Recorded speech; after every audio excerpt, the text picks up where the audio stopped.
साध संगत उस समय तो उन तक श्री गुरबाणी के कीर्तन का और विचारों का लाभ उठाया है। थोड़ा समा जो परिंदा है उसनों भी सतला करो, शब्द बोलिया करो, तीन हिस्सों में बोलने की खेचल करो। पहले दास बोलिया करे, फिर सब भाई बोलो, तीसरे पासे सब बीबियाँ गज बज के बोलिया करो।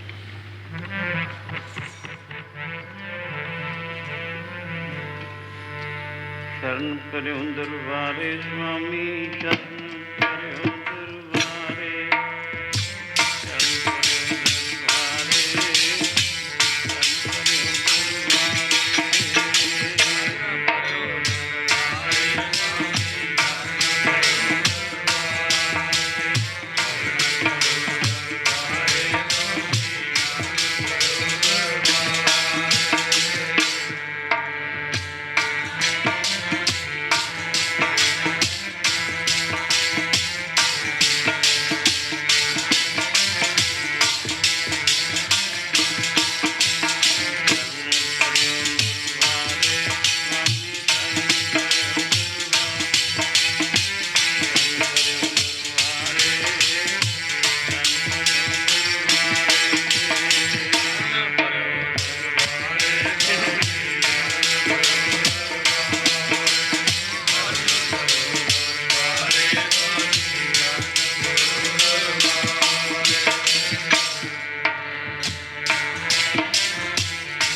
चरण कमल संग प्रीत मन लागी, सुरजन मिले प्यारे, नानक अंध करे हर जप जप, सगले रोग निवारे स्वामी शरण करे दरबारे।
ਆਪਣੇ ਖਿਆਲਾਂ ਨੂੰ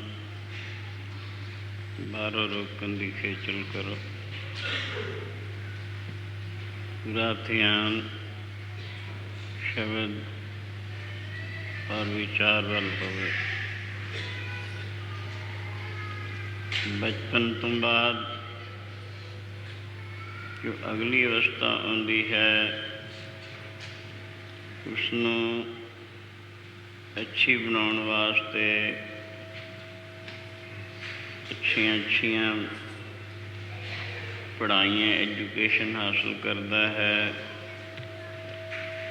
ਔਰ ਸਿਆਣਾ ਪੁਰਸ਼ ਅੱਛੇ ਗੁਣ ਪ੍ਰਾਪਤ ਕਰਦਾ ਹੈ ਤਾਂ ਕਿ ਆਉਣ ਵਾਲੀ ਜ਼ਿੰਦਗੀ ਸੁਖਦਾਈ, ਅੱਛੀ ਅਤੇ ਸ਼ਾਨਦਾਰ ਹੋਵੇ।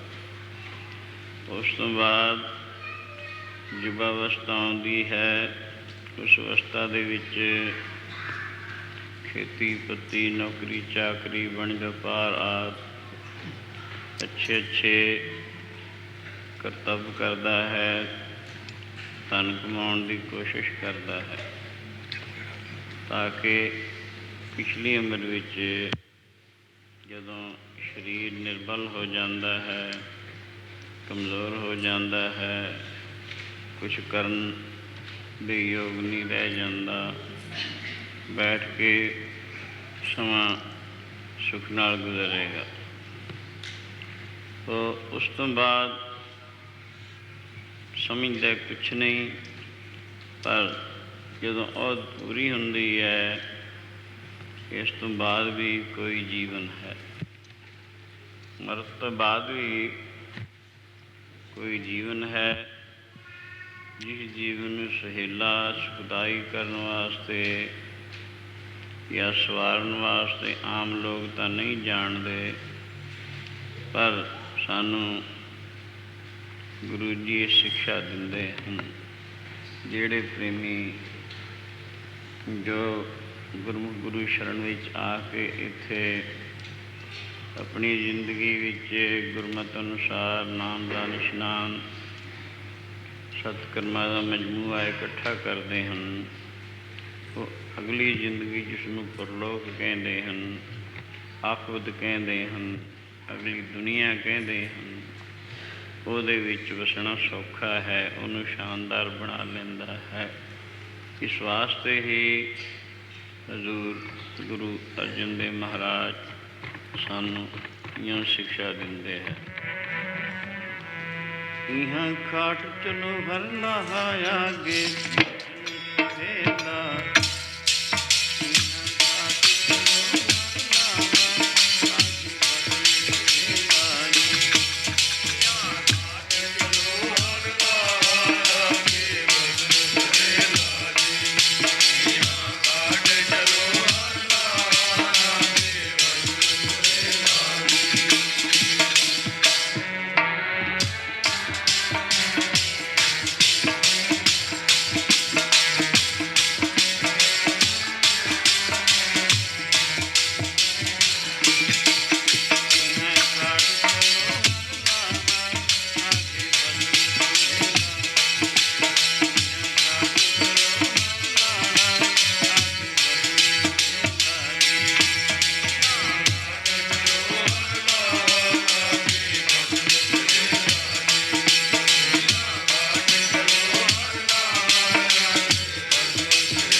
सुनो मेरे मीता संत टहल की वेला, इहाँ खाट चलो हर लाहा, आगे वसन सुहेला। ਇਹ ਦੁਨੀਆ ਵਿੱਚ ਜਿੰਨੀ ਦੇਰ ਤੱਕ ਸਰੀਰ ਵਿੱਚ ਪ੍ਰਾਣ ਚੱਲਦੇ ਹਨ, ਪਰਮੇਸ਼ਰ ਦੇ ਨਾਮ ਦਾ ਲਾਹਾ ਖੱਟੋ। ਅੱਗੇ ਜੋ ਅਗਲੀ ਦੁਨੀਆ ਉਹਦੇ ਵਿੱਚ ਵਸਣਾ ਸੌਖਾ ਹੋ ਜਾਏਗਾ। ਬਲਕਿ ਮੌਜੂਦਾ ਸਮਾਂ ਜਿਹੜਾ ਹੈ, ਭਜਨ ਕਰਨ ਵਾਲਾ ਪੁਰਸ਼ ਇਸ ਵਿੱਚ ਵੀ ਆਮ ਦੁਨੀਆ ਨਾਲੋਂ, ਲੋਕਾਂ ਦੇ ਨਾਲੋਂ ਲੱਖਾਂ ਕਰੋੜਾਂ ਗੁਣਾ ਜ਼ਿਆਦਾ ਸੁੱਖ ਦੀ ਜ਼ਿੰਦਗੀ ਬਸਰ ਕਰਦਾ ਹੈ। ਭਗਤ ਕਬੀਰ ਇੱਕ ਆਦਰਸ਼ਕ ਗ੍ਰਸਤੀ ਸੀ। ਭਗਤ ਨਾਮਦੇਵ ਆਪਣੀ ਕਿਰਤ ਕਰਨ ਵਾਲਾ ਪ੍ਰਭੂ ਦਾ ਭਗਤ ਸੰਤ ਸੇਵੀ ਸੀ। ਸੈਨ, ਰਵਿਦਾਸ ਆਦਿ ਇਹ ਪ੍ਰਭੂ ਦੇ ਅਨੇਕਾਂ ਭਗਤ ਹੋਏ ਹਨ। ਭਾਵੇਂ ਉੱਪਰਲੀ ਅਵਸਥਾ ਬੈਰੂਨੀ ਹਾਲਤ ਦੇਖ ਕੇ ਲੋਕ ਇਹਨਾਂ ਨੂੰ ਗਰੀਬ ਮੰਨਦੇ ਹੋਣਗੇ, ਪਰ ਜਿਹੜੀ ਮਾਨਸਿਕ ਅਵਸਥਾ ਸੀ ਉਸ ਵਕਤ ਦੇ ਬਾਦਸ਼ਾਹਾਂ ਦੇ ਨਾਲੋਂ ਲੱਖਾਂ ਕਰੋੜਾਂ ਗੁਣਾ ਜ਼ਿਆਦਾ ਸੁੱਖ ਦੀ ਜ਼ਿੰਦਗੀ ਇਹਨਾਂ ਬਸਰ ਕੀਤੀ। ਪਰਮ ਸ਼ਾਂਤ, ਪਰਮ ਆਨੰਦ ਵਿੱਚ ਇਹਨਾਂ ਜ਼ਿੰਦਗੀ ਗੁਜ਼ਾਰੀ, ਜਿਸ ਆਨੰਦ ਜੋ ਅਨੁਭਵੀ ਕੀਤਾ ਜਾ ਸਕਦਾ ਹੈ ਉਸਨੂੰ ਜ਼ੁਬਾਨ ਨਾਲ ਖੁੱਲ੍ਹ ਕੇ ਦੱਸਿਆ ਨਹੀਂ ਜਾ ਸਕਦਾ। ਸਤਿਗੁਰੂ ਨਾਨਕ ਦੇਵ ਮਹਾਰਾਜ ਅੱਜ ਸੰਸਾਰ ਦਾ ਉਧਾਰ ਕਰਦੇ ਕਰਦੇ ਅਯੁੱਧਿਆ ਸ਼ਹਿਰ ਤੋਂ ਬਾਹਰ ਬੈਠੇ ਹਨ। ਮਰਦਾਨਾ ਰਬਾਬ ਵਜਾ ਰਿਹਾ ਹੈ। ਹਜ਼ੂਰ ਸੰਸਾਰ ਦੇ ਮਨਾਂ ਦੀ ਅਵਸਥਾ ਨੂੰ ਅਨੁਭਵ ਕਰਦੇ ਹੋਏ ਸੰਸਾਰ ਦੇ ਮਨ ਇਉਂ ਜਲਦੇ ਬਲਦੇ ਛੱਡਦੇ ਹਨ ਜਿਵੇਂ ਭੱਠ ਵਿੱਚ ਦਾਣਾ ਪੁੱਜਦਾ ਹੁੰਦਾ ਹੈ। ਉਹਨਾਂ ਦੀ ਸ਼ਾਂਤੀ ਵਾਸਤੇ ਜਿੱਥੇ ਆਪ ਜੀ ਨੇ ਸਾਰੇ ਸੰਸਾਰ ਵਿੱਚ ਫਿਰ ਕੇ ਨਾਮ ਰੂਪੀ ਠੰਡਾ ਜਲ ਬਖਸ਼ਿਆ, ਉੱਥੇ ਨਿਰੰਕਾਰ ਦੇ ਚਰਨਾਂ ਵਿੱਚ ਇਉਂ ਅਰਦਾਸ ਵੀ ਕੀਤੀ। ਮਰਦਾਨਾ ਰਬਾਬ ਜਾ ਰਿਹਾ ਹੈ, ਆਪ ਅਰਦਾਸ ਰੂਪੀ ਸ਼ਬਦ ਉਚਾਰਨ ਕਰਦੇ ਹਨ। ਵਾਹਿਗੁਰੂ ਜਗਤ ਜਲੰਦਾ ਰੱਖ ਲੈ, ਵਾਹਿਗੁਰੂ ਜਗਤ ਜਲੰਦਾ ਰੱਖ ਲੈ,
बंदा राख लै।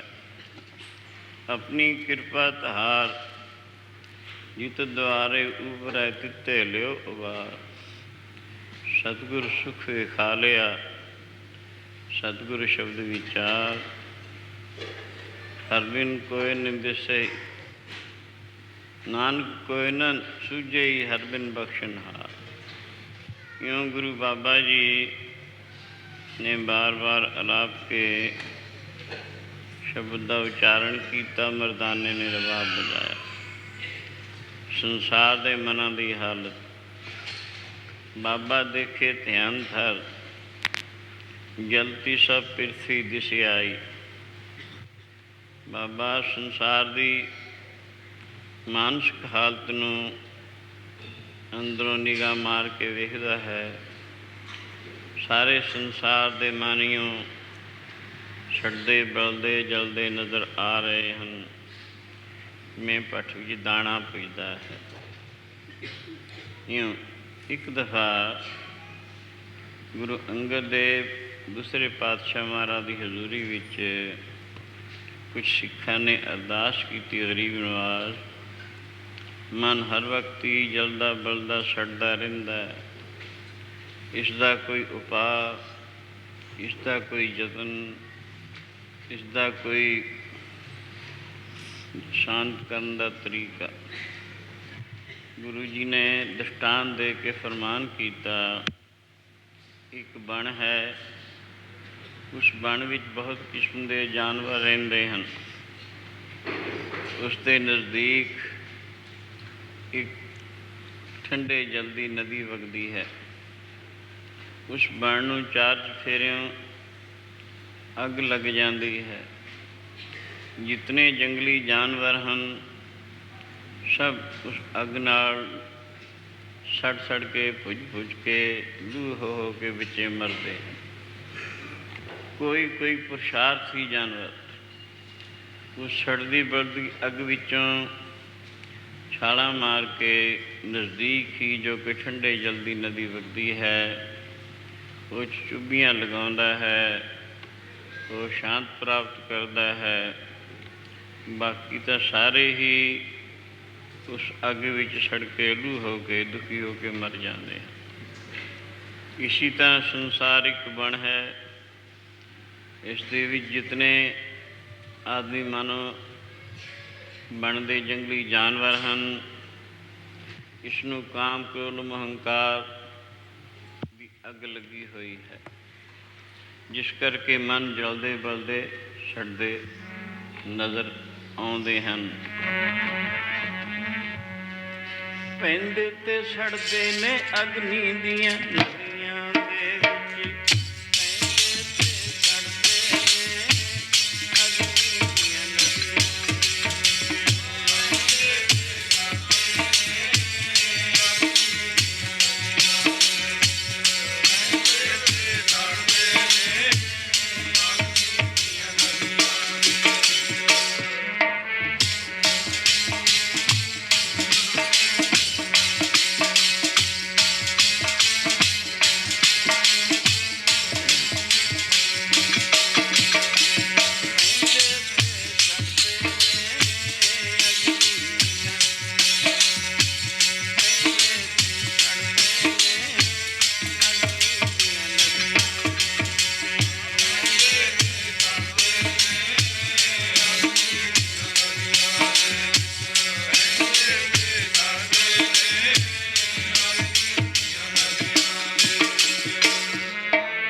हंस हेत कोप लो, चारे नदियाँ अग पवैं दज्जै नानका, तरिए करमी लग।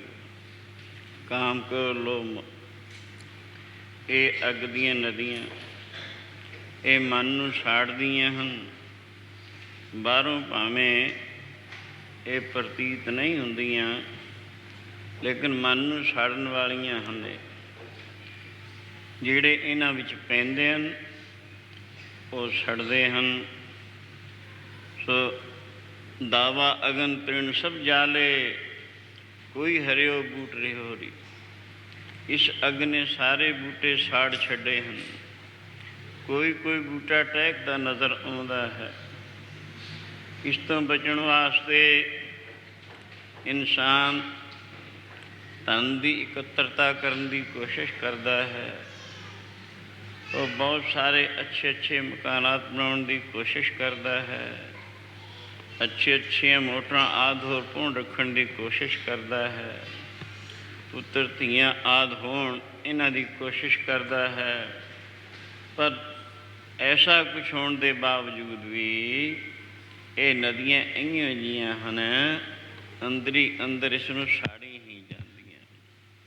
ਅੰਦਰ ਝਾਤੀ ਮਾਰ ਕੇ ਦੇਖ ਲਓ, ਨਿਗਾਹ ਮਾਰ ਕੇ ਦੇਖ ਲਓ ਕਿ ਇਹਨਾਂ ਨੇ ਕਿਸੇ ਦਾ ਚਿੱਤ ਸ਼ਾਂਤ ਕੀਤਾ।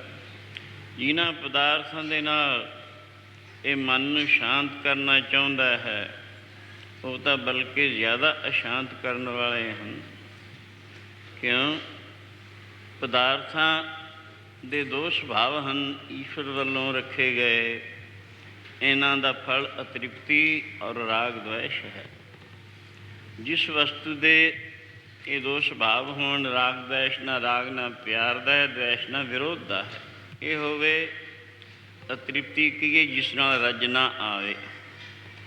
ਜਿਸ ਵਸਤੂ ਦੇ ਇਹ ਦੋ ਸੁਭਾਅ ਹੋਣ, ਉਸ ਤੋਂ ਸ਼ਾਂਤੀ ਦੀ ਆਸ ਕੈਸੇ ਹੋ ਸਕਦੀ ਹੈ? ਅਗਰ ਇਹੋ ਜਿਹੀ ਗੱਲ ਹੁੰਦੀ, ਸਵਰਗ ਦਾ ਰਾਜਾ ਜੋ ਐਸ਼ਵਰਜ ਦੀ ਅਵਧੀ ਹੈ, ਐਸ਼ਵਰਜ ਦਾ ਰਿਕਾਰਡ ਹੈ, ਇਤਨਾ ਐਸ਼ਵਰਜ ਕਿਸੇ ਵੀ ਦੇ ਧਾਰੀ ਨੂੰ ਪ੍ਰਾਪਤ ਨਹੀਂ, ਉਹਦਾ ਚਿੱਤ ਸ਼ਾਂਤ ਹੋ ਜਾਣਾ ਚਾਹੀਦਾ ਸੀ, ਪਰ ਨਹੀਂ ਹੋਇਆ। ਇਉਂ ਪੁੱਜਦਾ ਜਿਵੇਂ ਭੱਠ ਵਿੱਚ ਦਾਣਾ ਪੁੱਜਦਾ ਹਮੇਸ਼ਾ। ਇਸ ਕਰਕੇ ਇਹ ਨਦੀਆਂ ਮਨ ਨੂੰ ਸਾੜਨ ਵਾਲੀਆਂ ਹਨ। ਗੁਰੂ ਜੀ ਨੇ ਫਰਮਾਇਆ ਸੰਸਾਰ ਇੱਕ ਬਣ ਹੈ, ਉਸ ਦੇ ਵਿੱਚ ਤਮਾਮ ਲੋਕ ਮਾਨੋ ਜੰਗਲੀ ਜਾਨਵਰ ਹਨ। ਕਾਮ ਕ੍ਰੋਧ ਲੋਭ ਹੰਕਾਰ ਆਦਿ ਅੱਗ ਲੱਗੀ ਹੋਈ ਹੈ। ਮਨ ਇਹਨਾਂ ਵਿੱਚ ਸੜ ਸੜ ਕੇ ਲੂ ਹੋ ਰਹੇ ਹਨ। ਕੋਈ ਕੋਈ ਪੁਰਸ਼ਾਰਥੀ ਜਾਨਵਰ ਯਾਨੀ ਇਸ ਦੇ ਨਜ਼ਦੀਕ ਸੰਸਾਰ ਵਿੱਚ ਹੀ ਸਤਸੰਗ ਰੂਪੀ ਠੰਡੇ ਜਲ ਦੀ ਨਦੀ ਵਗ ਰਹੀ ਹੈ, ਜੋ ਉੱਦਮ ਕਰਕੇ ਆਪਣੇ ਵਿਵਹਾਰਾਂ ਵਿੱਚੋਂ, ਆਪਣੇ ਧੰਦਿਆਂ ਵਿੱਚੋਂ ਸਮਾਂ ਕੱਢ ਕੇ ਸਤਸੰਗ ਵਿੱਚ ਪਹੁੰਚ ਕੇ ਉੱਥੇ ਆਪਣੇ ਮਨ ਨੂੰ ਹਰੀ ਜਸ ਦੇ ਵਿੱਚ ਚੁੱਭੀਆਂ ਲਵਾਉਂਦੇ ਹਨ, ਯਾਨੀ ਜੋੜਦੇ ਹਨ, ਉਹੀ ਸ਼ਾਂਤੀ ਪ੍ਰਾਪਤ ਕਰ ਸਕਦੇ ਹਨ। ਵਰਨਾ ਸਭ ਹੀ ਸੜ ਸੜ ਕੇ ਲੂ ਹੋ ਕੇ ਮਰਦੇ ਹਨ। ਪੈਂਦੇ ਤੇ ਸੜਦੇ ਨੇ ਅਗਨੀ ਦੀਆਂ ਨਦੀਆਂ,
ਸੰਸਾਰੀ ਮਨਾਂ ਦੀ ਅਵਸਥਾ ਨੂੰ ਮੁੱਖ ਰੱਖਦਿਆਂ ਗੁਰੂ ਜੀ ਨੇ ਐਸੇ ਉਚਾਰਨ ਕੀਤਾ।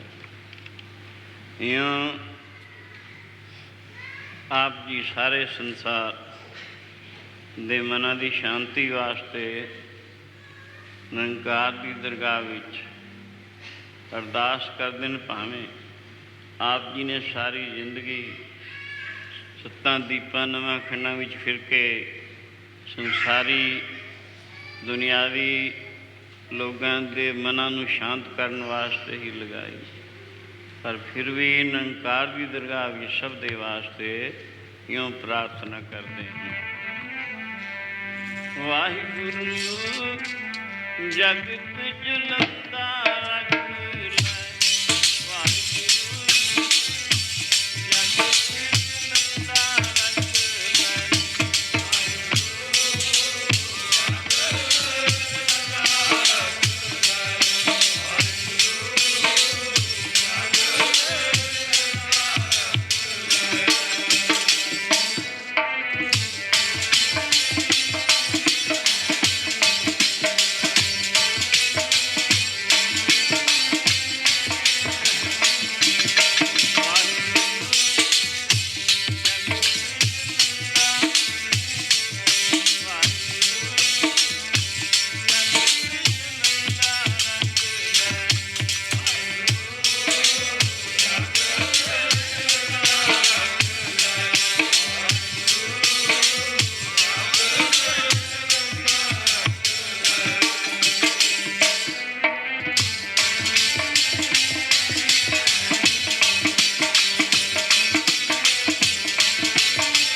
ਬਾਬਾ ਜੀ ਸ਼ਬਦ ਦਾ ਉਚਾਰਨ ਕਰਦੇ ਹਨ। ਮਰਦਾਨਾ ਰਬਾਬ ਜਾ ਰਿਹਾ। ਸ਼ਹਿਰ ਵਿੱਚ ਪਤਾ ਲੱਗਾ, ਸੰਗਤਾਂ ਨੇ ਗੁਰੂ ਬਾਬਾ ਜੀ ਦੇ ਦਰਸ਼ਨਾਂ ਵਾਸਤੇ ਵਹੀਰਾਂ ਪਾ ਦਿੱਤੀਆਂ। ਬੇਅੰਤ ਸੰਗਤ ਇਕੱਠੀ ਹੋ ਗਈ ਪਲੋ ਪਲੀ ਦੇ ਵਿੱਚ, ਜਿਨ੍ਹਾਂ ਵਿੱਚ ਬਹੁਤ ਸਾਰੇ ਵਿਦਵਾਨ ਪੰਡਤ ਵੀ ਸਨ। ਉਹਨਾਂ ਆ ਕੇ ਬਚਨ ਸ਼ੁਰੂ ਕੀਤਾ, ਮਹਾਰਾਜ ਅਯੁੱਧਿਆਪੁਰੀ ਇੱਕ ਦਫਾ ਸਵਰਗ ਨੂੰ, ਇੱਕ ਦਫਾ ਬੈਕੁੰਠ ਨੂੰ ਜਾ ਚੁੱਕੀ ਹੈ। ਸਵਰਗ ਨੂੰ ਤਾਂ ਰਾਜਾ ਹਰੀ ਚੰਦ, ਜਿਸ ਨੇ ਇਤਨਾ ਮਹਾਨ ਪੁੰਨ ਕੀਤਾ, ਆਪਣਾ ਸਭ ਕੁਛ ਹੀ ਕੁਰਬਾਨ ਕੀਤਾ, ਇਤਨੀਆਂ ਤਕਲੀਫਾਂ ਸਰੀਰ 'ਤੇ ਝੱਲੀਆਂ, ਸੋ ਅਖੀਰ ਇਤਨੇ ਕਸ਼ਟ ਧਰਮ ਦੇ ਵਾਸਤੇ ਝੱਲ ਕੇ ਇਹ ਵਰ ਲੈ ਲਿਆ मैं सारी अयोध्यापुरी समेत स्वर्गां नूं जावां। सो उस मौके सारी अयोध्यापुरी नूं स्वर्गां नूं लै गया सी। दूसरी दफ़ा श्री रामचंद्र जी विष्णु का अवतार, राजे दशरथ के पुत्र, ये अयोध्या के राजा सन। ये भी अयोध्यापुरी नूं बैकुंठ नूं लै गए। हाँ, राम कथा जुग जुग अटल, सबको पाक्त नेत, सुरगवास सर्ग पर करा सगरी पुरी समेत, ऐसे कथन आउंदा है। इयों 2 दफ़ा स्वर्ग और बैकुंठ नूं जा चुके राजा हरिचंद। सतयुग दे वेले होया। भाई साहब भाई गुरदास इसका सारा हाल थोड़े अखरां विचों लिखते हैं। सुख राजे हरिचंद कर, नास उतारा लोचन राणी, साध संगत मिल गावंदे, राती जाए सुने गुरबाणी। पिछों राजा जागया, अद्धी रात निखंड विहाणी, राणी दिस न आवई, मन विच वरत गई हैरानी। हो तां राती उठ के चलिया पिछे तल जुआणी, राणी पहुती संगती, राजे खड़ी खड़ाओ निशानी। मेरे साध संगत आराध्या, जोड़ी जुड़ी खड़ाओ पुराणी। राजे डिठा चलत ए खड़ाम है चोज विडाणी, साध संगत विटों कुर्बानी। यानी ये सारा हाल इसका भाई गुरदास जो गुरु कर दे वेद व्यास बने हैं, उन्होंने लिखिया है। जिदा भाव है राजा हरिचंद जिस वक्त राजगद्दी ते बैठा, उस मौके इसनों धर्म का ज्ञान नहीं सी, धर्म की सूझबूझ नहीं सी, बल्कि इस तो उल्ट रस्ते चल रहा सी। धर्म के रस्ते चलने वालियां नूं एक किस्म का टिकाउण समझदा हुंदा, पर देवनेत नाल पूरले संस्कारां करके इसकी शादी राणी तारा नाल होई, जिसनूं बचपन तो ही अपनी माता की संगत करके सत्संग करन दा और भजन का सुभाव पै चुका सी। इन्हें जिसका जीवन सत्संगमई और भजनमई बन चुकिया सी, ये उसनूं अमल पै चुकिया सी। उसकी शादी राजे हरिचंद नाल हुई। पर जिस वक्त राणी तारा ने आके वेख्या, राजिद ख्यालात नास्तिक, धर्म तो उल्ट, चित्त नूं बड़ा दुख होया। ओहो, आश्चर्य बात है, सारी जिंदगी का साथी इहो जिहा मिलिया जिहदे ख्यालात में तो बिल्कुल ही उल्ट। ये तो नरकमई जिंदगी है। तो इस नाल तां बहुत अच्छी मन्नी है सतपुरुषां ने, सियाणे पुरुषां ने। ये कोई जिंदगी है जिहड़ी सत्संग भजन तो बिना है, भावें राज भाग ही क्यों ना प्राप्त हो। सो सोचिया राणी तारा ने, अच्छा जो होना सी संजोग हो गया, पर कोशिश इसनों सुधारन की की जाएगी। मैं अपना सारा ताण लगावांगी ताकि राजा धर्मात्मा बन जाए। अगर राजा धर्मात्मा बन गया, प्रजा खुद ब खुद अच्छी हो जाएगी, जैसा राजा तथा प्रजा। तो यूँ करके राणी तारा नूं ये पता लगा भी राजा वैसे ज़ाहिरा तौर पर तो सत्संग के खिलाफ है, पर इत्थे शहर दे विच एक थां जिहड़े सत्संगी पुरुष जिन्हां जीवन भजन ते सत्संग है, वो अपनी रूहानी खुराक हासिल करने वास्ते सवेरे सवेरे एक थां इकट्ठे हुंदे ने सत्संग विच, हरी जस करके अपनी रूहानी खुराक हासिल करके तारिਆਂ ਦੀ ਛਾਂ ਦੇ ਵਿੱਚ ਉਹ ਆਪਣੇ ਘਰੀਂ ਚਲੇ ਜਾਂਦੇ ਹਨ। ਇਹ ਇਸ ਗੱਲ ਦਾ ਇਸ ਰਾਣੀ ਤਾਰਾ ਨੂੰ ਪਤਾ ਲੱਗ ਗਿਆ। ਇਸ ਦੀ ਬਾਬਤ ਹੀ ਭਾਈ ਗੁਰਦਾਸ ਜੀ ਦੱਸਦੇ ਹਨ, ਸੁਖ ਰਾਜੀ ਹਰੀਚੰਦ नार तारा लोचन राणी, साध संग मिल गाम दे, राती जाए सुने गुरबाणी। इसने भी क्योंकि राजा का ख्याल अजे परमात्मा नहीं सी। उस तो चोरी सत्संग विच जाना शुरू कर दिता। प्यारे जी रानी राजे चंद, प्यारे जी रानी राजे हरी चंद,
राणी ने राजा तो चोरी, क्योंकि उसनों अजे धर्म का सत्संग का शौक नहीं सी। उसने राणी ने राजा तो चोरी सत्संग में जाना शुरू कर दिता। नेरे नेरे समाप्ति हो जाती। सारे प्रेमी रूहानी खुराक हासिल करके नेरे नेरे अपने घर ही आ जाते। राणी तारा ने भी सुखते चुप चपाते इशनान करना, शरीर की शुद्धि तो बिना भजन नहीं, नानक नाम खुदाया का मन छे मुख ले। या एक गोली नूं नाल लेना और सत्संग विच पहुँचना, मन चित लगा के सत्संग करना और अंधेरे अंधेरे तारों की छां छां विच ही अपने घर आ जाना। राजा नूं इस गल का कुछ पता नहीं। कुछ समा गुजरिया। एक दिन का जिक्र, राणी जदों सत्संग नूं चली गई, पिछों कुदरती राजा नूं जाग आउंदी है। राजा ने देखिया राणी अपने बिस्तर पर नहीं है, गैर हाज़र है। मन विच कई किस्म के शक शकूक पैने शुरू हुए, जो कि ये समय अक्सर इन्हां लोगों के दिलों में पैंदे हैं। राजा ने सोचा किधर गई, किवें गई, क्यों? ये ਕਈ ਕਿਸਮ ਦੇ ਦਿਲ ਵਿੱਚ ਖਿਆਲ ਲਿਆ ਕੇ ਸੋਚਿਆ ਵੀ ਅੱਜ ਚੁੱਪ ਰਹੋ, ਕੱਲ੍ਹ ਇਸ ਗੱਲ ਦਾ ਅੱਛੀ ਤਰ੍ਹਾਂ ਭੇਦ ਕੱਢਿਆ ਜਾਏਗਾ। ਉਸ ਦਿਨ ਤਾਂ ਇਉਂ ਸਮਾਂ ਗੁਜ਼ਾਰਿਆ, ਚੁੱਪ ਰਿਹਾ। ਦੂਸਰੀ ਰਾਤ ਰਾਜਾ ਹੁਸ਼ਿਆਰ ਰਿਹਾ, ਸੁੱਤਾ ਨਹੀਂ, ਨੀਂਦ ਨਹੀਂ ਆਈ, ਇਹੀ ਸੋਚਦਾ ਰਿਹਾ ਇਸ ਗੱਲ ਦਾ ਭੇਤ ਲੈਣਾ ਹੈ। ਰਾਣੀ ਇਸ ਵਕਤ ਪਹਿਰਾਤ ਸਵਾ ਪਹਿਰਾਤ ਨੇ ਇਸ਼ਨਾਨ ਆਦਿ ਕਰਕੇ ਚੁਪਾਤੇ ਗੋਲੀ ਨੂੰ ਨਾਲ ਲੈ ਕੇ ਸਤਸੰਗ ਵੱਲ ਨੂੰ ਚੱਲ ਪਈ। ਰਾਜਾ ਪਹਿਲੇ ਹੀ ਜਾਗਦਾ ਸੀ। ਪਹਿਲੇ ਸਮੇਂ ਦੇ ਰਾਜੇ ਵੀਰ ਯਾਤਰਾ ਕਰਦੇ ਹੁੰਦੇ। ਵੀਰ ਯਾਤਰਾ ਉਹ ਹੁੰਦੀ ਜੋ ਖੁਫੀਆ ਪੁਲਿਸ ਕਰਦੀ ਹੈ। ਗਰੀਬਾਨਾ ਲਿਬਾਸ ਪਹਿਨ ਕੇ ਪ੍ਰਜਾ ਦੇ ਵਿੱਚ ਫਿਰਨਾ, ਪ੍ਰਜਾ ਦੀ ਖਬਰ ਲੈਣੀ, ਦੁਖੀ ਸੁਖੀ ਦੀ ਸਾਰ ਪੁੱਛਣੀ, ਜੇ ਕੋਈ ਦੁਖੀ ਦੇਖਣਾ ਉਹਦਾ ਦੁੱਖ ਦੂਰ ਕਰਨ ਦੀ ਕੋਸ਼ਿਸ਼ ਕਰਨੀ, ਸੁਖੀ ਦੇਖਣਾ ਤਾਂ ਖੁਸ਼ ਹੋਣਾ। ਕਿਉਂ? ਤਦੇ ਹੀ ਨਿਆਂ ਹੋ ਸਕਦਾ ਸੀ ਜਦੋਂ ਐਸੀ ਸਾਰ ਆਪਣੀ ਪ੍ਰਜਾ ਦੀ ਰੱਖੀ ਜਾਏ। ਸੋ ਇਉਂ ਰਾਜਾ ਝੱਟ ਹੀ ਗਰੀਬਾਂ ਨਾਲ ਲਿਬਾਸ ਪਹਿਨ ਕੇ ਪਿੱਛੇ ਚੱਲ ਪੈਂਦਾ ਤਾਂ ਕਿ ਮੈਨੂੰ ਇਹ ਪਛਾਣ ਨਾ ਸਕਣ।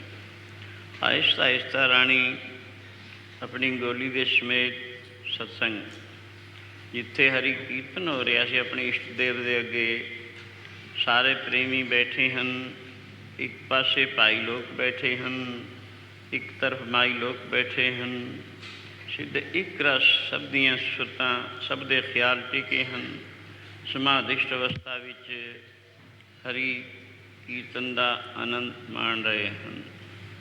ਯਾਨੀ ਸਮਾਧੀ ਵਿੱਚ ਚਿੱਤ ਬਿਰਤੀ ਨੂੰ ਦਾ ਸਮਾਧੀ। ਇਉਂ ਰਾਣੀ ਵੀ ਆਪਣੇ ਇਸ਼ਟਦੇਵ ਨੂੰ, ਪ੍ਰਭੂ ਨੂੰ ਨਮਸਕਾਰ ਕਰਕੇ ਮਾਈ ਲੋਕਾਂ ਵਿੱਚ ਬੈਠ ਗਈ। ਪਿੱਛੇ ਉਸਦੀ ਗੋਲੀ ਬੈਠ ਗਈ। ਜੁੱਤੇ ਸਭ ਬਾਹਰ ਲਾ ਕੇ ਆਉਂਦੇ ਹੁੰਦੇ ਹਨ। ਉਸ ਦਿਨ ਰਾਣੀ ਉਹ ਜੁੱਤਾ ਪਹਿਨ ਕੇ ਆਈ ਸੀ। ਦੋ ਜੁੱਤੇ, ਇੱਕ ਰਾਣੀ ਨੂੰ, ਇੱਕ ਰਾਜਾ ਨੂੰ ਕੋਈ ਪ੍ਰੇਮੀ ਖਾਸ ਤੌਰ 'ਤੇ ਸੁਗਾਤ ਦੇ ਤੌਰ 'ਤੇ ਬਣਵਾ ਕੇ ਲਿਆਇਆ ਸੀ। ਉਹ ਜੁੱਤਾ ਸੀ। ਰਾਜਾ ਨੇ ਪਹਿਚਾਨ ਲਿਆ। ਇਹ ਦੇਖ ਕੇ ਵੀ ਆਈ ਤਾਂ ਬੜੇ ਚੰਗੇ ਥਾਂ ਹੈ, ਪਰ ਮੇਰੀ ਇਜਾਜ਼ਤ ਤੋਂ ਬਿਨਾਂ ਕਿਉਂ? ਇਉਂ ਉਹਦੇ ਚਿੱਤ ਵਿੱਚ ਕੁਛ ਰੰਜ, ਹੋਰ ਸਾਰੇ ਕਈ ਕਿਸਮ ਦੇ ਐਸੇ ਵੈਸੇ ਸ਼ੱਕ ਸ਼ਕੂਕ ਤਾਂ ਦੂਰ ਹੋ ਗਏ। ਰਾਜਾ ਨੇ ਅੰਦਰ ਝਾਤੀ ਮਾਰੀ ਕਿ ਸ਼ਕਲ ਵਿੱਚ ਪ੍ਰੇਮੀ ਬੈਠੇ ਸਨ। ਬੋਲਦਾ ਕੋਈ ਨਹੀਂ ਸੀ, ਰੌਲੇ ਦਾ ਨਾਮ ਨਿਸ਼ਾਨ ਨਹੀਂ ਸੀ, ਕਿਸੇ ਵੱਲ ਕੋਈ ਤੱਕਦਾ ਨਹੀਂ ਸੀ। ਇੱਕ ਰਸ ਸਿੱਧੇ ਕਮਰ ਵਿੱਚ ਕਿਸੇ ਦੇ ਵਿੰਗ ਨਹੀਂ ਹੈ। ਬਿਰਤੀਆਂ ਟਿੱਕੀਆਂ ਹਰੀ ਜਸ ਵਿੱਚ ਜੁੜੀਆਂ, ਸਮਾਧ ਅਵਸਥਾ ਵਿੱਚ ਜਿਸ ਨੂੰ ਕਹਿੰਦੇ ਹਨ, ਉਸ ਅਵਸਥਾ ਦੇ ਵਿੱਚ ਬੈਠੇ ਹਰੀ ਕੀਰਤਨ ਦਾ ਆਨੰਦ ਮਾਣ ਰਹੇ ਹਨ। ਇਉਂ ਦੱਸਦੇ ਹਨ। ਸੋ ਰਸ ਸੋਈ ਜਾਣੇ ਸਹਿਜ ਸਮਾਧ ਲੱਗੀ, ਸੋ ਰਸ ਸੋਈ ਜਾਣੇ ਸਹਿਜ ਸਮਾਧ ਲੱਗੀ, ਸੋ ਰਸ ਸੋਈ ਜਾਣੇ ਸਹਿਜ ਸਮਾਧ ਲੱਗੀ, ਸੋ ਰਸ ਸੋਈ ਜਾਣੇ ਸਹਿਜ ਸਮਾਧ ਲੱਗੀ।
सहज समाध लगी है भीतर, सो रस सोई जाने जीओ।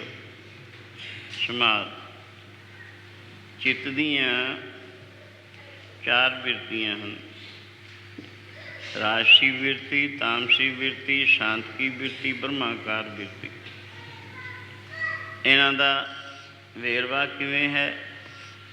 राजसी बिरती इन जदों मन दे विच इस्त्री पुत्र धन जायदाद दुनियावी पदार्थां दे ख्याल उठते रहते हैं, इनकी प्राप्ति आदि यतन, सो इन्हां विच ही मन परचिया रहिंदा है, इन्हां ख्यालां की कल्पना करता रहिंदा है।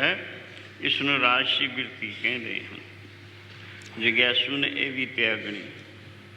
दूसरी तामसी बिरती है, जदों मन दे विच क्रोध, ईरखा, चिंता यह जे फुरने उठते रहते हैं, इनू तमोगुणी बिरती है, तामसी बिरती कहा जाता है। तो प्रतक्ष ही दुख रूप है, जिदे चित्त विच यह जे ख्यालात उठण उत्थे शांति का नामो निशान कित्थे।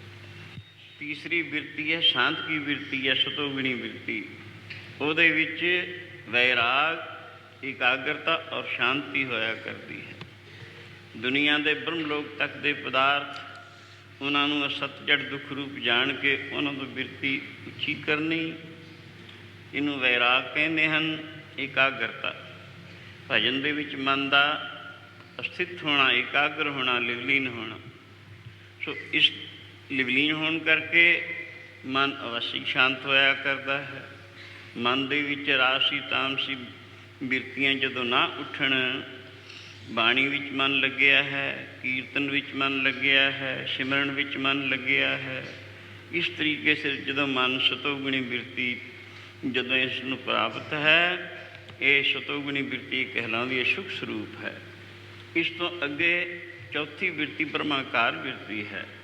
इउं करते करते करते जो ब्रह्म ज्ञान की अवस्था आउंदी है, उस मौके तत्व ज्ञान वासना है मनोनाश का अभ्यास करके बिरती ब्रह्माकार होंदी है। अखीर बिरती बिरती पना ही छड़ जाती है, बिरतहीन अवस्था आ जाती है, जिसका प्रकाशक केवल आत्मा है। सो यूँ करके ये बिरती जिग्यासू नूं पहले रजोतम बिरतियों नूं दूर करना है, सतोगुण बिरती नूं प्रधान करना है, उसके आसरे फिर ब्रह्माकार बिरती आउंदी हुंदी है। इत्थे जदों सत्संग विच बैठ के मन हरि कीर्तन विच जुड़िया है और सारे संकल्प छड्डे हैं, बिरती यानी हरि जस विच लीन है, उस मौके यह जी अवस्था होंदी है, शरीर की दिशा भी भुली होंदी है, नेड़े तेड़े जो कुछ हुंदा है वो भी भुलिया हुंदा है, संसार भी भुलिया हुंदा है, दुनिया के दुख सुख सब भुले हुंदे हैं। केवल बिरती जिहड़ी है हरि जस विच लग के शांत रूप होया करती है। ये समाध रूप अवस्था इसनूं कथन कीता है। सारे प्रेमियों सह समाध लगी है भीतर, सो रस सोई जाने जीओ। जिसनों ये अवस्था प्राप्त होवे वही जान सकता है। गूंगे की मिठाई वाली हालत है। गूंगे नूं मिठाई खवाओ, पुछो, दसण नूं जबान नहीं। इसी तरह इस अवस्था नूं जबान करके इसी तरीके से दस्या नहीं जा सकता, कथन नहीं किया जा सकता, लेकिन अनुभव किया जा सकता है। इस वास्ते ही गुरु जी ने ऐसा फरमान किया।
नांग तिसको लगा जिसके वड भागा। मैला कदे न होवे ही ना लागे दागा। पर पाया सुखदाइया मिलिया सुख पाए।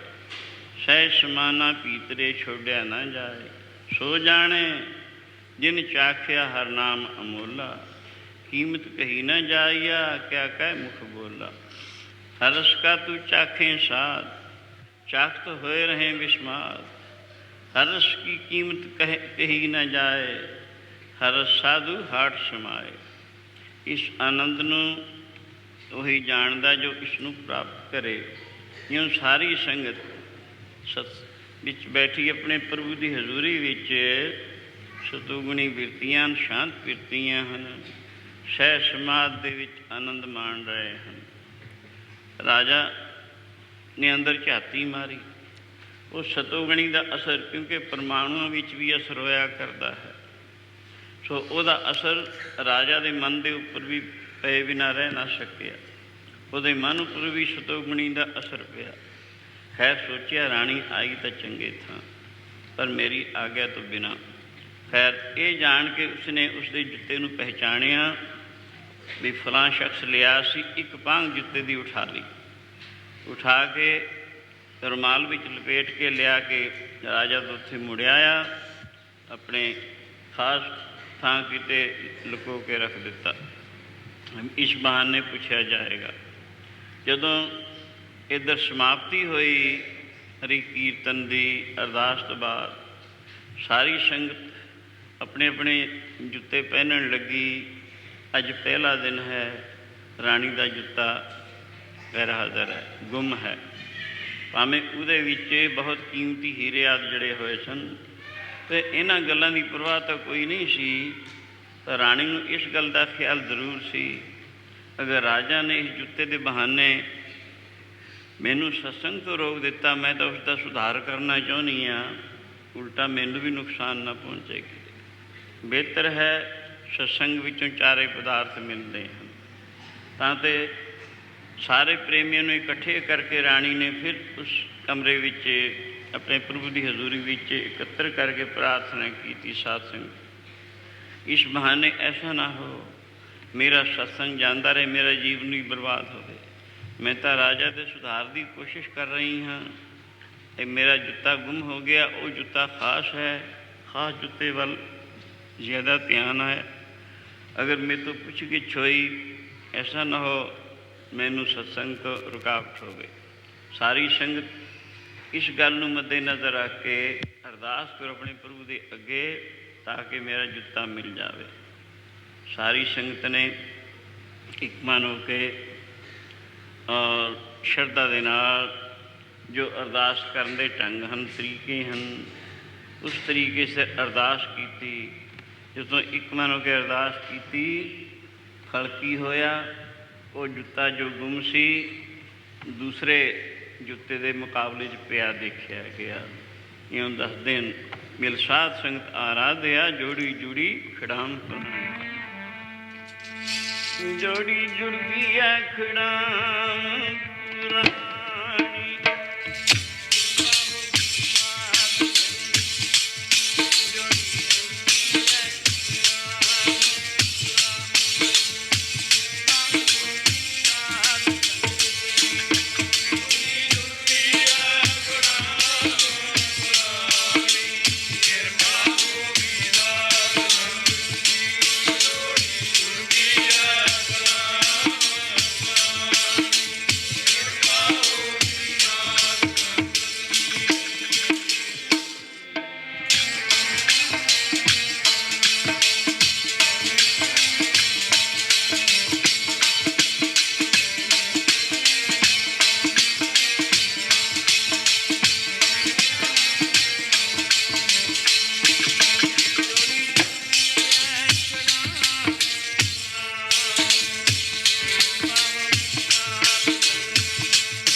मिल साध संगत आराध्या, जोड़ी जुड़ी खिड़ाम पुरानी। यानी वो जूता पहन के रानी घर आ गई। दिन दे वक्त राजा ने रानी ने पूछया, महारानी ओ एक शख्स फलाना प्रेमी एक जूता मेरे वास्ते एक तेरे वास्ते लिया सी, मैं वो जूता वेखना चाहना। रानी ने पहन के दिखा दिता। बड़े गौर नाल तकदा है। आप उठा के एक पांग लाया सी, वो भी जाके देखदा है, वो भी उसी तरह हूबहू वैसा ही। कुछ समझ नहीं पैंदी, इत्थे अकल काम नहीं करती। अखीर राजा पुछण लग्या, मैं तेरा जूता उत्थों उठा लिया सी, सच दस ये किवें पाई, कित्थों तैनूं दूसरा जूता मिलिया? राणी ने कहा, राजन सत्संग करया करो। सत्संग विचों चारे पदार्थ मिलते हैं। सारी हकीकत खोल के दसी। यूँ सत्संग द्वारा अरदास की, अपने प्रभु दे अगे बेनती की, जूता मिल गया। तुसीं भी सत्संग कीता करो। सत्संग दे विचों चारे पदार्थ मिलते हैं। धर्म अर्थ काम मोक्ष की प्राप्ति हुंदी है। अगर तुसीं सत्संग करोगे सारी प्रजा का भला होएगा, तुहाडा अपना भी भला होएगा। उस दिन तो राजा हरिचंद सत्संग करन लगा। सत्संग करते करते इतना धर्मात्मा होया, जिसकी बाबत तकरीबन बहुत सारे दर्शी वगैरह भी देखे होने हैं। अपना सब कुछ ही कुर्बान करता। ये इसकी बाबत अगर लम्मा चौड़ा प्रसंग खोल के सुनाया जाए बहुत वक्त की लोड़ है। इस करके ये कहते हैं वो पंडित गुरु नानक जी नूं महाराज सतयुग दे वेले राजे हरिचंद ने ऐसा धर्म कमाया, सारी अयोध्या नूं ही स्वर्गलोक नूं ले गया सी। स्वयं ये तो सतयुग दे वेले होया। सो फिर त्रेते युग दे विच श्री रामचंद्र जी विष्णु का अवतार सन, जिन्हां दा निमित्त रावण कुंभकर्ण आदि नूं मारना सी। सो वो नानक पुरी का उद्धार किया, इउं लै गए। गुरु नानक जी ये वचन सुन के कहन लगे, हुण सारी दुनिया ही जा सकती है। उदों तो कली अयोध्या ही गई, सारी दुनिया जा सकती है। तो पंडित हैरान हो के कहन लगे, ये कैसे? गुरु जी कहेंगे, परमेश्वर के भजन के बल करके। परमेश्वर के भजन सारिया शक्तियाँ हैं, जो कुछ चाहता वही कुछ मिल जाता है। इस करके गुरु जी ने उस मौके परमेश्वर के भजन की महिमा कथन की। हुण साध संगत समय नूं देखो, समा आग्या निंदा। इत्थों ये प्रसंग कल फिर शुरू किया जाएगा। हुण रोज़ के सुभाव के मुताबिक पहले आनंद साहब का पाठ करो, उस तो बाद गुरु स्त्रोत्र, बाद विच एक मन के अरदास भी जुड़ो, फिर हुक्मनामा सुनो, प्रसाद लैके अगला प्रोग्राम सुन के फिर चाले पाने। रामकली महला तीजा आनंद एक ओंकार सतगुर प्रसाद। आनंद पिया सुन मेरी ये माए।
ਧਨ ਹੈ ਧਨ ਹੈ ਗੁਰੂ ਨਾਨਕ ਸਾਹਿਬ।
ਰਖਵਾਲਾ ਹੋਆ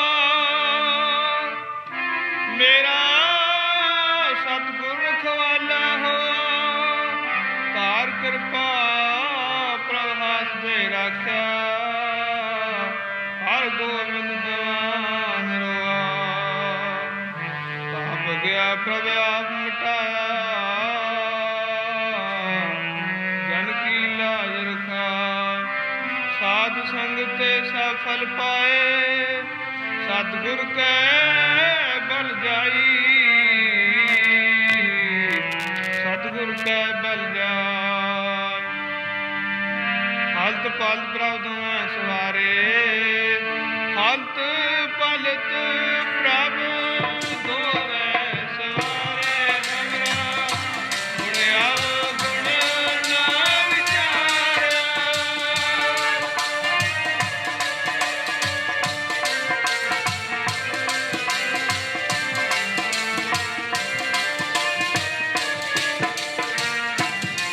ਹਲਤ ਪਲਤ ਪ੍ਰਭ ਦੋਵੇਂ ਸਵਾਰੇ ਹਮਰਾ ਗੁਣਿਆ ਗੁਣ ਨਾ ਵਿਚਾਰਿਆ ਹਮਰਾ ਗੁਣਿਆ ਗੁਣ ਨਾ ਵਿਚਾਰਿਆ ਮੇਰਾ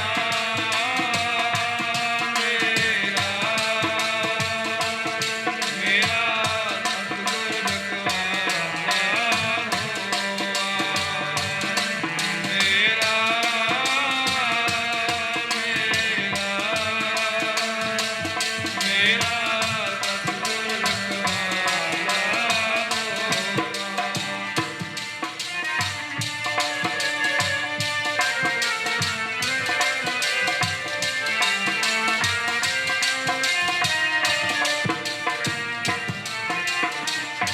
ਕੱਲ ਬਚਨ ਨਾਨਕ ਗੁਰ ਤੇਰਾ ਸਫਲ ਕਰ ਮਸਤਕ ਧਾਰਿਆ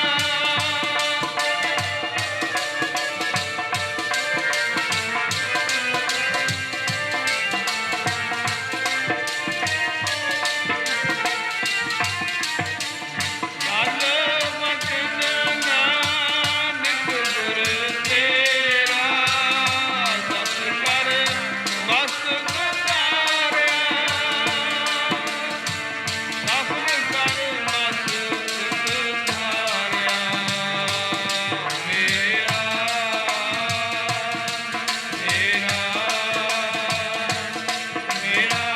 ਸਤਿਗੁਰ ਰਖਵਾਲਾ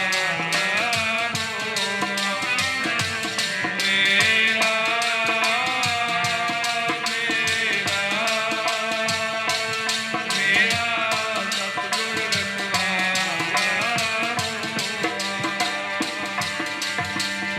ਕਰ ਕਿਰਪਾ ਪ੍ਰਭ ਹੱਥ ਦੇ ਰੱਖਿਆ ਹਰ ਗੋਬਿੰਦ ਨਵਾਂ ਮੇਰਾ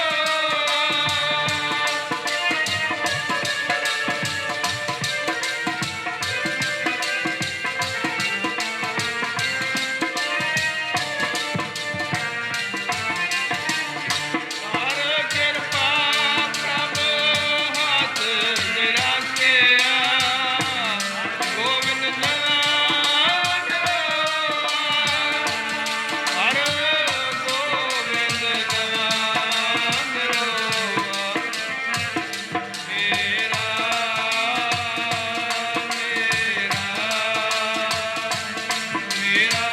ਸਤਿਗੁਰ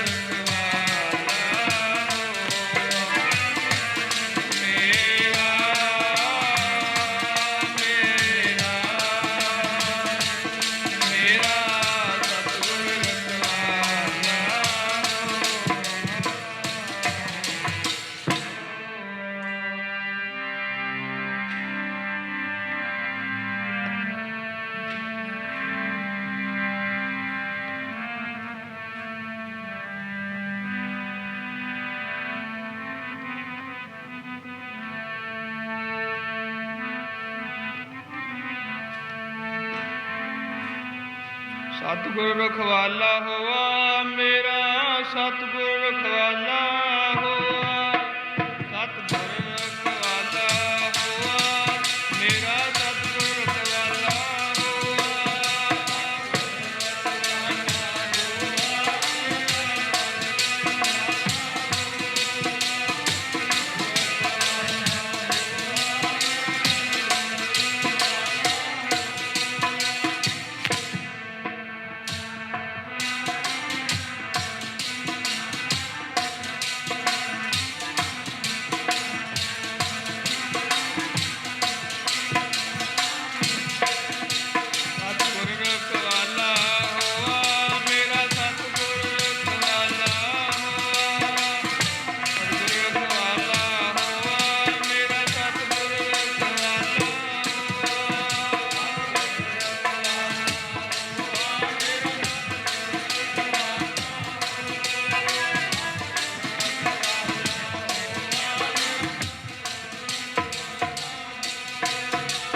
ਗੁਰ ਰਖਵਾਲਾ ਹੋਆ। ਤਾਰ ਕਿਰਪਾ ਪ੍ਰਭ ਹੱਥ ਦੇ ਰਾਖਿਆ, ਹਰ ਗੋਬਿੰਦ ਨਵਾਂ ਨਰੋਆ। ਤਾਪ ਗਿਆ ਪ੍ਰਭ ਆਪ ਮਿਟਾਇਆ, ਜਨ ਕੀ ਲਾਜ ਰਖਾਈ। ਸਾਧ ਸੰਗ ਤੇ ਸਭ ਫਲ ਪਾਏ, ਸਤਿਗੁਰ ਕੈ ਬਲ ਜਾਈ। ਹਲਤ ਪਲਤ ਪ੍ਰਭ ਦੁਆ ਸਵਾਰੇ, ਹਮਰਾ ਗੁਣ ਅਵਗੁਣ ਨਾ ਵਿਚਾਰਿਆ। ਅਟਲ ਬਚਨ ਨਾਨਕ ਗੁਰ ਤੇਰਾ, ਸਫਲ ਕਰ ਮਸਤਕ ਧਾਰਿਆ। ਤਤੀ ਵਾਹ ਨ ਲੱਗਦੀ ਜੀ ਗੁਰਾਂ ਦੀ ਸ਼ਰਨ।